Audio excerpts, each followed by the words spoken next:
Craters are of great interest to us because they're like time tunnels. Going down into a crater allows us access to older material that otherwise would be buried. We want to find out what Mars was like in the ancient past. And our rovers are robotic field geologists, and they can tell us what the geologic environment was like if they get access to this older material. This has been a 21-month odyssey for Opportunity.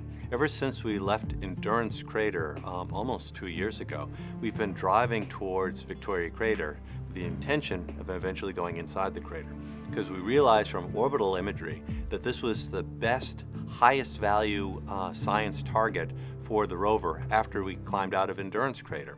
This is not the first crater we've entered. We went into Endurance Crater and made several significant discoveries there, and we want to compare those discoveries to the discoveries that we can make in Victoria.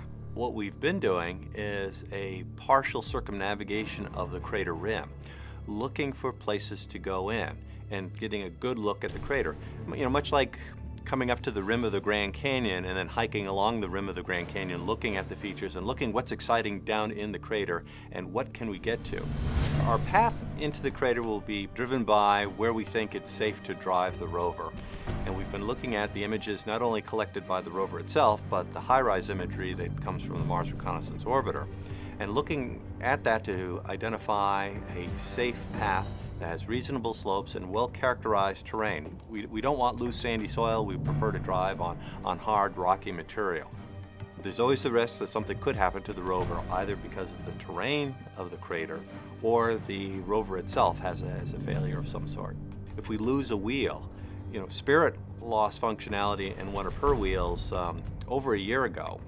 It's possible that Opportunity could lose functioning of a wheel at any moment. And we've had several challenges along the way. You know, the rover got partially embedded, which took several weeks to extract the rover from this soft sandy material. And then we had the right front steering actuator jammed on us, and then we had the degradation to its robotic arm. And all these you know, were roadblocks, in a sense, to us getting to Victoria Crater. The rovers are getting older, although Opportunity is in very good health. But it's kind of like, you know, sending your grandmother down the steep slope. You know, you think she can make it, but you're a little concerned she might slip and fall and injure herself. So that's how we're kind of approaching this. We're even willing to accept the possibility that we could go in and not ever get back out again, but spend the rest of the rover's life inside the crater doing great science and exploring the interior of the crater. We've looked at several candidate places to go in.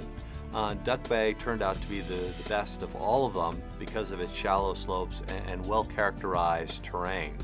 The others were intriguing, but they were more dangerous. So we think that Duck Bay is our best shot. We've done a lot of testing, both here on the ground, and we have a lot of experience from Mars on driving on steep slopes and driving into craters. So we feel confident that we can drive Opportunity safely into Victoria Crater and safely back out again.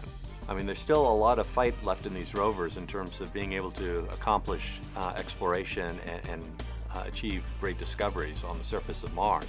We've traveled 21 months to get to Victoria Crater, which can be argued is our most exciting adventure to date for the rovers. It's clearly the biggest object we've ever visited, and the fact that we can now explore it not only horizontally but vertically is a very exciting opportunity. Now we're here and we're ready to go in.